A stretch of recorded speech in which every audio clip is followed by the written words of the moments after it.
Hey Waffle Gang, I do hope you're well. My name is Mark and today we're checking out some more Reddit stories, and if you do love a Reddit story, why not consider hitting a like, subscribe, maybe that notification bell too, and let's crack on with today's first story.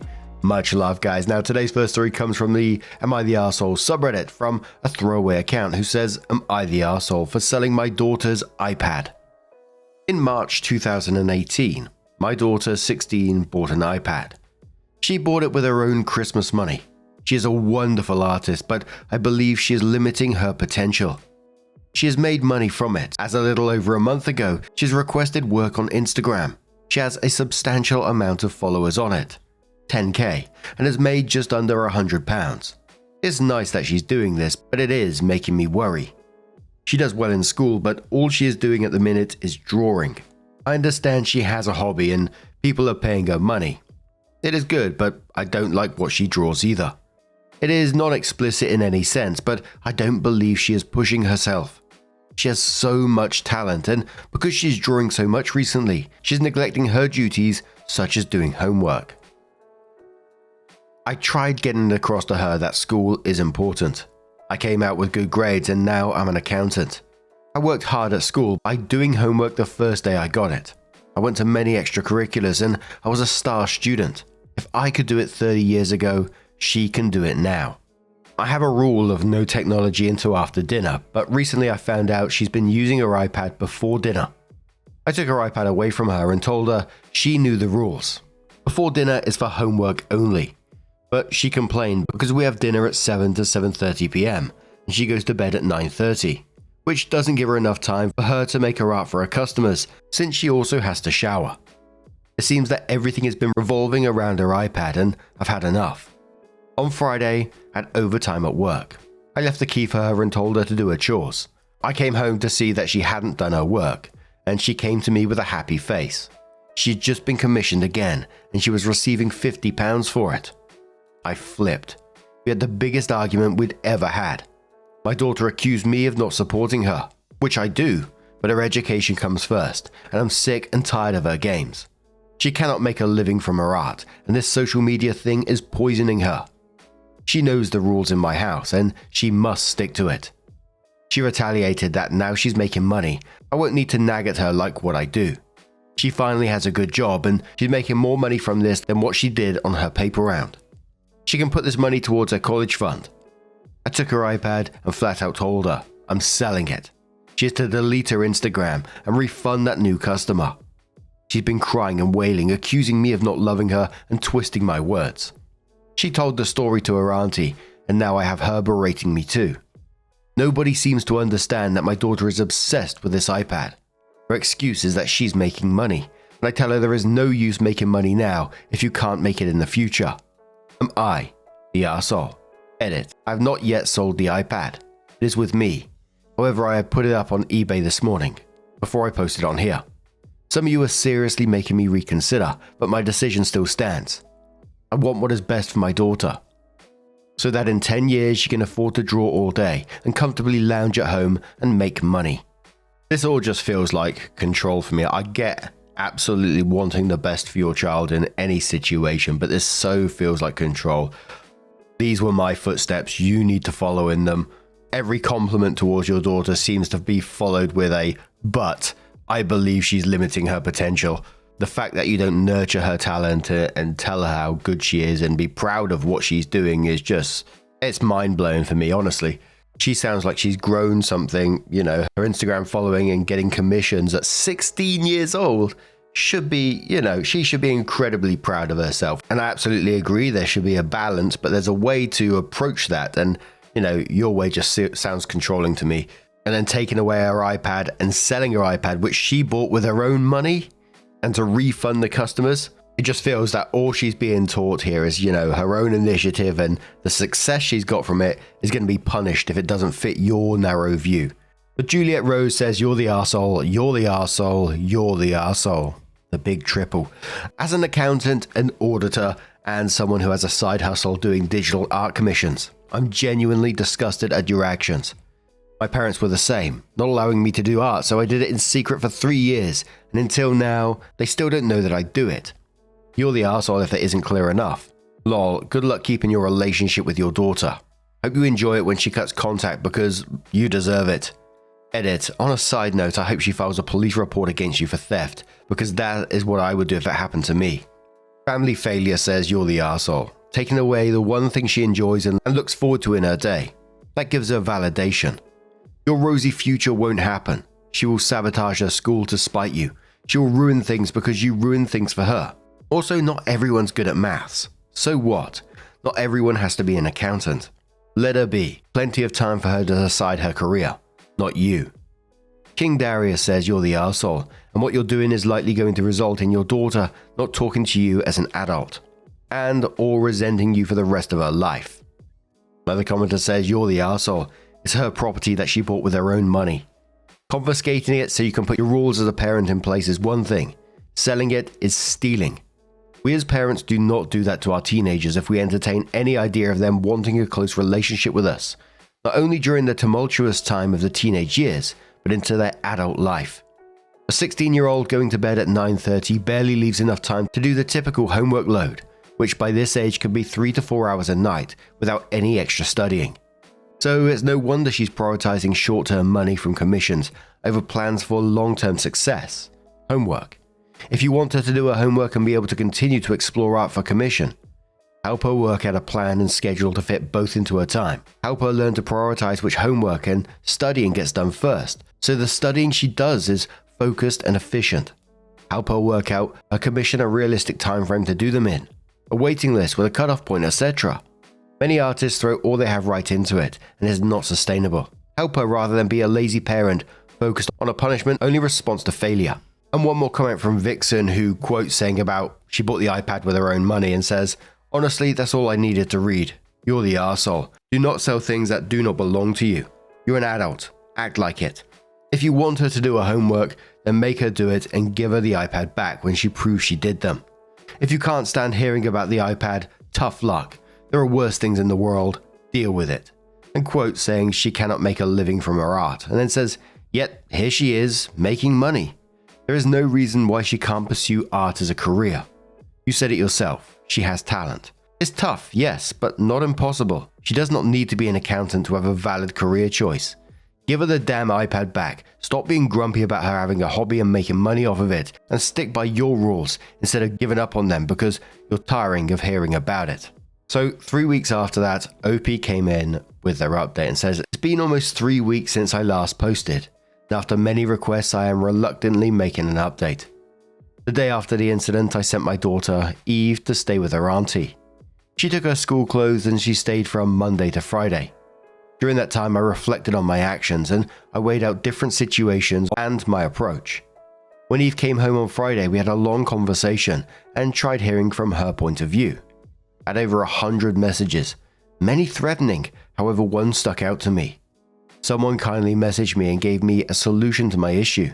They suggested that instead of banning Eve from Instagram, I see her process, watch what she does and figure out how she can organize herself efficiently. When she came home, I brought down her iPad, which was still up for sale for another 2 days, and she informed me of what she did and how, while also hearing her side of the story. I found out that many of her commissions do not come from Instagram, but instead another networking communication app, Discord. I was annoyed that she was using something other than Instagram and hadn't asked me for permission. I followed her process, and for an hour we talked of business. I explained her the things she could do to improve, work on her schedule, and how she can reach more people. By that time, I allowed her to keep Instagram, and I'd let her know on my decision with the iPad. On the Saturday, a week after I posted, I checked the eBay bid. It had reached £310, which I was astounded by because I was expecting around 200. I told my daughter my decision. I was selling the iPad. What worried me about her use of the iPad was that it was a 10-inch screen, and staring at it for several hours was unhealthy. So instead, I thought of a different approach. I asked her that we could either sell the iPad and I'd be willing to put the money towards a new, larger one for Christmas, or I can buy her something else. We talked and she decided on a new iPad. It's been 2 weeks and we've sold the iPad. I've sorted her a new schedule so that after 6 PM, she can go on her technology compared to the old rule of technology after dinner. I've also had some feedback regarding her sleep schedule. Eve goes to bed at 9:30 simply because she's a pain to get up in the morning. She finds great enjoyment of making herself presentable and wakes up at 6:30 every day. And I'm the one who wakes her up. Going to bed at 9:30 means she gets the most rest, and it won't be a hassle in the morning. Now on a Saturday and Sunday, she can access her technology after she's done all her chores. However, she has a limit of 4 hours before she has to get off them. I'm currently looking for a new iPad for her, so for now she's not been drawing. I will have something ready before Christmas, but I'm looking for assistance on what is suitable. And as you can imagine, the comments absolutely exploded after this. Loptastic says, my heart was breaking in the original post, but was encouraged to see an update. My heart is now completely in shambles all over the floor. That poor girl is stuck with this monster. I sincerely hope that eBay money will be put towards an upgraded iPad. I'm not sure myself. I'm side-eyeing that the way he was astounded by, how much extra money it was getting. And it was almost like that's what influenced his decision in the end. Brown hair, curly hair says, I have a feeling she'll make a mistake, and he decides not to buy her a new one. The whole time I was reading it, I was thinking, oh fuck, she's falling for it. Another user says, I'm confused at why she can't use the iPad for drawing. Why would you prefer she draw on paper? Also, if she bought the iPad herself, why are you selling it and keeping the money? What is she using to draw while the iPad is waiting to be replaced? I'd understand if the issue was only health related, but it sounds like she's doing fine using it. You only have an issue because she broke the rule about the times to use it, and you not being able to control her actions on it, and not liking her artwork. I understand your concern of the internet, but I can see why people are calling you controlling. I'd also add that you aren't being honest about why you don't want her to have the iPad, since the reason has changed several times. I'm glad you're willing to talk to your daughter now. I hope you replace the iPad sooner rather than later.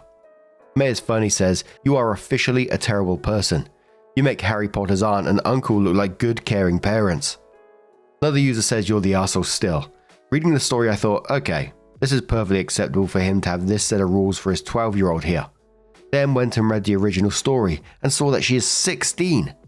This is ridiculous. First, I don't see how it's wrong for her to sell art commissions. It's a healthy hobby and most 16-year-olds should have a job, so this seems like a very positive thing for her. All 16-year-olds have smartphones and social media. Thus is extreme helicopter parenting that results in harm because your child will be very behind and unprepared for adulthood when it comes. Just the way that you speak in your post the entire time, like, I sent my daughter to stay with her auntie, and how you're the one who wakes her each morning. And such, it's very clear that you see her as a very young child and treating her as such. She's 16, almost an adult. 16-year-olds drive and work and hang with friends. Failure says, presumably you're going to give her the money from the sale of the iPad, or put it towards a new iPad. Please tell me you are. Opie says, I'm buying her a new iPad with the money. I've been looking into Wacom and their products, and with the extra boost of the £300, I can afford to buy something worth $600 to $700. And Azu replies to that saying, you're the arsehole. Wacom standalone products suck chestnuts, and the only good ones, you need a PC setup. The unofficial industry standard for digital artists, the ones that don't have real jobs apparently, is an iPad, Apple Pencil, and Procreate. You made her sell a perfect tool, and you plan on getting her something worse. Why?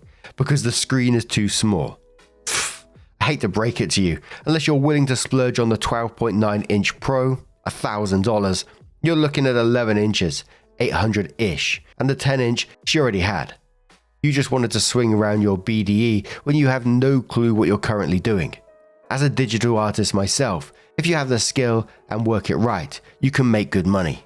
But I have a feeling that as long as she's living under your roof, she won't get a chance to flourish. Again, it just felt more about control in that post, that, he was annoyed that she was using another social media platform that she didn't ask for permission for, and then you followed her process. But it's the way it came across in the post, it might be text format, came across in such an awkward and weird way, like you're lording it over her in some kind of way. But in reality, she has a lot more experience and probably knows a lot more about what she is doing in her particular field than you do. She clearly knows how to market her social medias with the following that she had already. But it just came across, like I said in the first post, you followed her process and you talked for an hour of business. And then there was the but I explained what she could do to improve. There was no saying to her, like, I'm really proud of you for what you're doing, but, can we talk about a schedule or something along those lines? Because I'm just worried about your health and your schooling, etc. It was just like, I explained the things she could improve, work on her schedule, then fucking sold her iPad. You bloody Burke. That's incredibly frustrating. What do you guys make of this situation? Let us know your thoughts down in the comments below. Let's move on to another story. Now, our next story is going to come from the Petty Revenge subreddit from a deleted user and said, "My last glorious day as a Starbucks barista." This might be more malicious compliance, but it works here and my post there got zero traction, so I'll try here. Lol. I used to be a Starbucks barista. We had a woman who would come in every morning and order. I shit you not, a double tall vanilla latte with 3/8 a pump of vanilla. Not half a pump, 3/8 a pump. She even made one of the baristas mark our bottle pump with a Sharpie. Every single day the first cup we would make, no matter who made it, was always wrong. Either too sweet or not sweet enough. So after a while I began to just pretend to make another drink. Pull the steam wand and wave my hands about like a fool behind the machine. I would hand her back the same drink we made her the first time, and it was always perfect the second time, even though it was the same drink. On my last day of work, this woman decided to come in twice that day. She was being over obnoxious and talking on her cell phone about deals and her assistant, and essentially just announcing her importance to everyone in the room. It was 3 o'clock. In the spring, and the place was filled with teenagers ordering frappuccinos. I had both blenders going and both steam wands going when this woman decided to yell at me, "God, I can barely hear myself think." So I replied, "Funny, I can still hear you complaining." Ooh, spicy. If you knew me, you'd know I have the perfect facial expressions to go with it. I looked like a snarky little shit. I told her I'd been handing her back the same drink every morning for over a year too. I said verbatim, "Kind of embarrassing now that you know, right? 3/8 is half a pump for all intents and purposes here, ma'am." And she lost it. She demanded my manager fire me on the spot, or she'd call corporate and we'd lose her business. Blah, blah, blah. I hated my manager. He was the opposite of a spirit of the rules/law kind of person, and really enjoyed making our lives more difficult than they needed to be. I knew that firing me actually reflects quite negatively on his quarterly reviews, and knew he wouldn't do it. He told her it was my last day, and the best he could do was send me home early, which would be a reward rather than a punishment since the store was so busy. She proceeded to spend the next 2 hours on hold with corporate outside, then when corporate either accidentally hung up on her or told her to shove it, she threw her glasses, called me a little bitch in front of a ton of kids, and ran to her car. To her husband, "So sorry for that night, bro. Totally my fault." Edit. She was offered a gift card, I think, but this lady was universally disliked by employees and customers alike. Edit 2. Thank you so much for the responses. It warms my heart to see people appreciate this story as much as I do. My people, Mighty Morphin Retail Rangers. There is nothing quite like when you know you're going to be leaving or quitting a job soon, or you handed in your notice, and the place isn't particularly great anyway, and you're treated like shit there. This wave of the I don't give a fuck attitude seems to kick in. I remember when I was in a warehouse job and the owner there was a total prick. His dad owned the company before him. His dad still came in, didn't actually work there, but he'd come and walk around and inspect everyone doing their jobs, almost like it was like an army barracks or something. Like you'd see him, "Oh, quick, fucking, this guy's coming, let's pick up a broom and do some work," and he'd watch you. He'd watch you sweeping the floor for about 10 minutes. But anyway, that guy passed the business down to his son. His son was more of a knobhead than he was. He'd talk like this, "Chap, I need you to do this, chap." I mean, he used to get the guy who drove the forklift, and this guy used to kiss his ass anyway, to wash his car on a summer's day, and the guy would bloody do it. No extra pay, just go and wash his car. But one day I was stood in the warehouse and I was doing some sort of like maintenance on the forklift, and I was topping up the battery cells on the forklift with like a distilled water pump we had on the wall. And in comes Captain Dickhead, comes walking over. Chap, what are you doing with the forklift?" I said, "I'm just topping up the battery cells." No, should you be fucking doing that?" I was like, "Literally, it's a part of my job." And in my mind the whole time I'm thinking, why the fuck are you poking your nose in, you know? Go and do what you need to do somewhere else. But then tried explaining the process of what I need to be doing, how far I need to top them up. His language towards me at the same time, like he was saying, you need to fucking top them up to like really almost aggressive. So I could just remember turning around to him and saying, I can't remember the exact words, but it was like, I gave him the little pump thing and I said, look, you fucking top him up then. And then I walked off, and I can just remember him as I sort of like wandered out of the warehouse. Just remember looking back and he was just staring at me, and I thought, oh, fuck me. If I wasn't leaving, I'd be sacked now. But I think he was just being literally a dick anyway because I was leaving. That place is wild as well. There was so much weird shit that went on there. That forklift guy, I got some stories about him. He was a weird guy. The dad, the old guy who wandered around, you know, he's a bit doddery. And one day, one of the printing presses like caught fire. Some paper got jammed and there was like oil or something underneath the press, and it just literally went up in flames. The whole place had to be shut down for weeks afterwards. But as this fire was going on, this guy wanders into the warehouse, and there was like smoke just pouring out the doors, and he had to be dragged out of there. Anyway, I'm going off as usual. What do you guys make of today's stories? Let us know your thoughts down in the comments below. And just a huge thank you for being here today, getting involved in the stories, your love, your support, your time. It always means the absolute world to me. So thank you so much. And hopefully I'll see you in the next one. Take care and much love.